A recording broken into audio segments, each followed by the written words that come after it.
Man City fans answer Guardiola's rallying cry, but players are kept quiet by Southampton. Raheem Sterling had a late goal ruled out for offside on a bitterly frustrating afternoon for the Premier League champions at the Etihad Stadium. Manchester City 0-0 Southampton. Match statistics: Manchester City's fans turned up at the Etihad on Saturday afternoon, but Pep Guardiola's players did not. After issuing a controversial rallying call in midweek, the manager can have no complaints about the size of the crowd for the visit of Southampton. Indeed, his ire will be directed solely towards his troops after a lacklustre performance when they barely troubled a winless Visting side he had warned beforehand would be difficult to beat. City didn't just struggle to break down Southampton either. They were arguably fortunate to escape with a draw.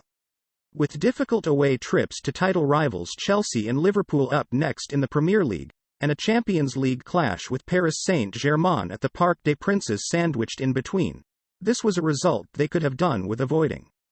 Guardiola can at least be thankful that there appears to be no lasting damage from the outburst which followed Wednesday's 6-3 win over RB Leipzig, in which when he asked for more fans. That desperate plea dominated pre-match talk among the supporters, causing a split between those that believe his comments were misinterpreted and those that think he should keep quiet and stick to coaching. The fans' concourse was abuzz as stories being exchanged as to why the attendance had been a two-thirds full 38,000 for this season's Champions League opener. A problematic ticketing system, a disastrous public transport system, family and money commitments all given as mitigating factors. Whatever the reason, T was clear that the club had been determined to not allow the schism to grow any wider. In the fan park before the game, the band played "We've Got Guardiola," and when he emerged an hour before kickoff for his pre-match television interview, a handful of fans were already in the stadium and gave him a warm applause. The City boss waved back and smiled in appreciation. By kickoff, the supporters wanted to move quickly away from the issue and get behind the team, as Guardiola asked when he sought to clarify his comments in his pre-match press conference.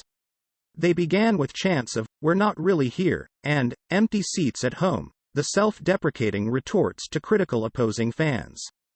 That was followed a rousing rendition of "We've Got Guardiola," to the tune of 60s hit "Glad All Over," from three sides of the stadium, which the City boss acknowledged.